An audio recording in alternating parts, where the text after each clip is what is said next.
Assalamualaikum warahmatullahi wabarakatuh. Jumpa kembali dengan Pak Guru Alan. Hai anakku sekalian, bagaimana kabar hari ini? Mudah-mudahan sehat selalu ya. Amin, amin ya rabbal alamin. Baiklah anakku sekalian, sebelum belajar jangan lupa berdoa dan selalu menggunakan protokol kesehatan, baik di rumah maupun di luar rumah. Anakku sekalian, hari ini Pak Guru akan meneruskan pembelajaran berikutnya, yaitu pembelajaran 4, subtema 3, tema 8, lingkungan sahabat kita. Materi hari ini yang pertama adalah sikap menghargai usaha orang lain.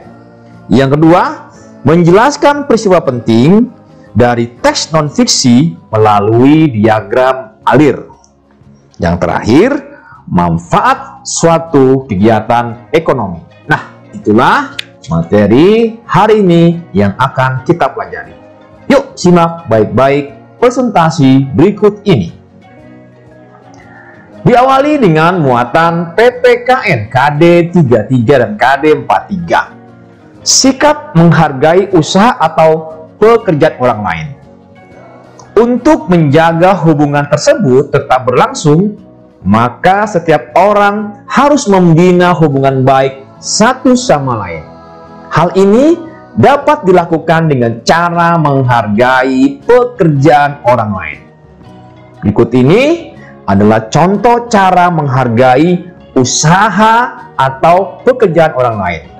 Yang pertama, membayar ongkos angkutan umum sesuai aturan yang berlaku. Nah, coba siapa kira-kira di sini yang sering naik angkutan umum?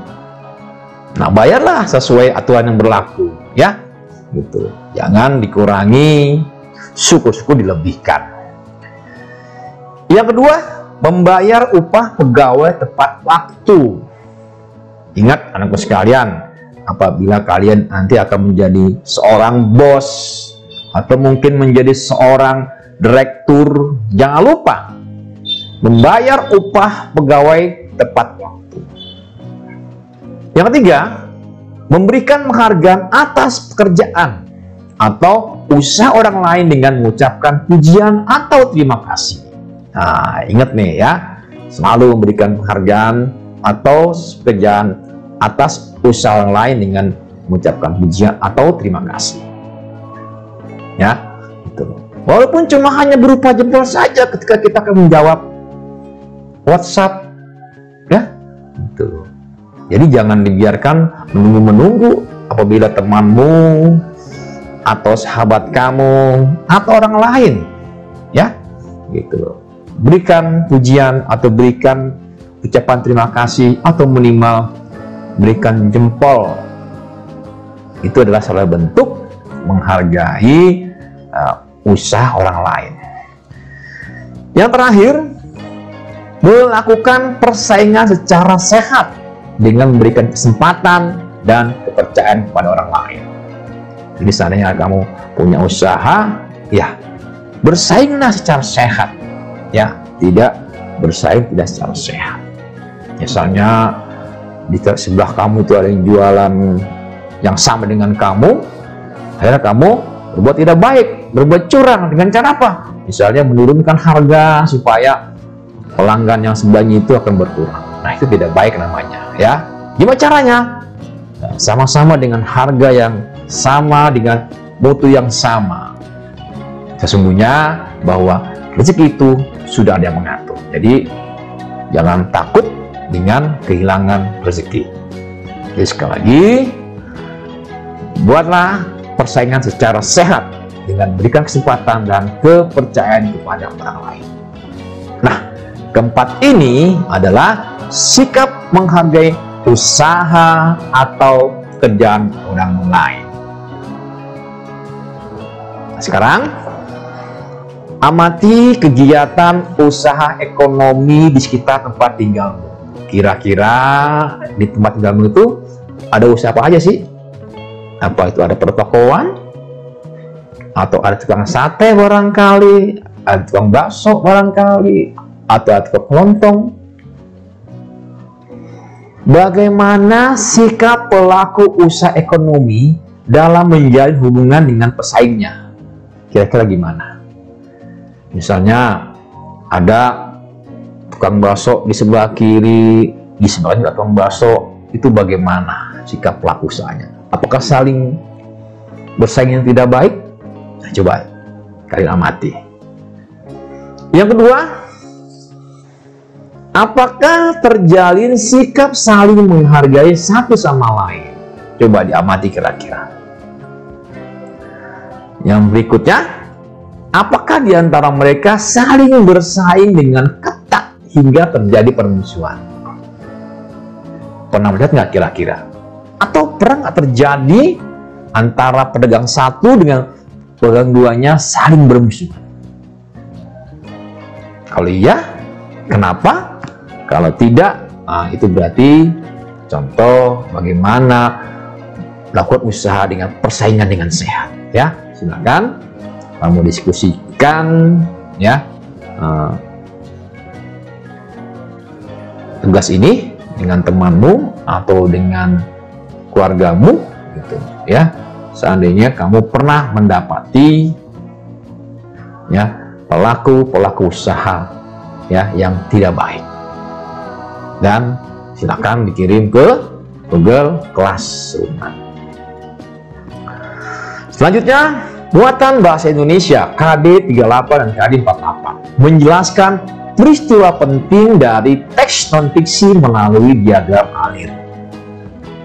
Pak Guru sudah jelaskan sebelumnya ya, di tema 7, subtema 3 ya, sudah jelaskan bagaimana membuat atau menjelaskan peristiwa penting dari teks non-fiksi melalui diagram alir. Isi kolom pada diagram alir dapat berupa ringkasan. Ringkasan adalah inti sari sebuah teks. Setelah kalian baca secara keseluruhan, baru diambil inti sarinya dari sebuah teks apa kira-kira. Dalam meringkas, urutan setiap peristiwa pada teks harus sesuai dengan isi teks sebenarnya. Setelah selesai meringkas, masukkan ringkasan tersebut ke dalam kolom-kolom atau kotak-kotak yang sesuai pada diagram alir. Nah, itulah cara menjelaskan peristiwa penting dari teks non-fiksi melalui diagram alir. Sepertinya ini sudah jelaskan ya Pak Guru Walan ya, tapi tidak apa-apa, Pak Guru Walan ingatkan lagi ya, bagaimana menjelaskan peristiwa penting dari teks non-fiksi melalui diagram alir. Selanjutnya, muatan ilmu pengetahuan sosial KD 33 dan KD 43. Manfaat dari suatu kegiatan ekonomi. Masih ingat kegiatan ekonomi? Ya, betul. Dari produksi, ya kan? Apalagi dari distribusi hingga konsumen. Itulah yang namanya kegiatan ekonomi. Nah, sekarang bagaimana peranannya? Ya, peranan setiap kegiatan ekonomi dapat dijelaskan sebagai berikut. Nah, dalam perhatikan nih, ya, ini contoh dari industri kayu. Pada proses awal, industri kayu memiliki peran sebagai penyedia bahan baku berupa apa? Berupa kayu yang diperoleh dari hasil hutan. Jadi, industri kayu memiliki peran sebagai penyedia bahan baku berupa kayu yang diperoleh dari hasil hutan. Nah, kayu-kayu itu dari hutan, ya kan? Dipotong, dibentuk sedemikian rupa oleh industri kayu, ya. Itulah peran dari industri kayu. Kemudian kayu tersebut diolah oleh siapa? Oleh perajin kayu hingga menjadi bahan jadi yang dapat dimanfaatkan oleh konsumen. Coba di gambar kedua. Gambar apa itu kira-kira? Ya, betul. Itu adalah gambar kursi yang awalnya berupa gelondongan-gelondongan kayu. Tapi setelah diolah oleh industri kayu ya menjadi papan atau kayu-kayu yang cantik, dikirim kemana? keperajin kayu dibentuklah menjadi kursi atau meja. Nah, selanjutnya kursi kayu dari perajin pun disalurkan oleh penjual mebel.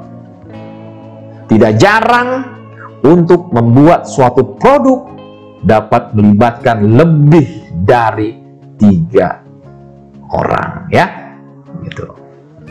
Atau ya 3 perusahaan. Yuk kita berdiskusi. Produksi pakaian melibatkan peran banyak pihak.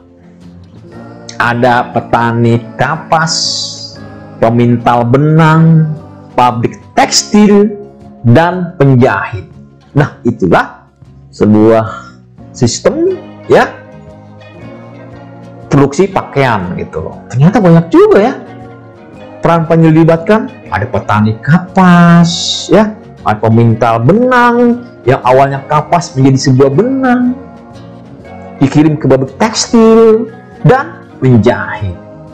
Nah, setiap pihak memiliki peran penting, namun mereka juga mendapatkan keuntungan.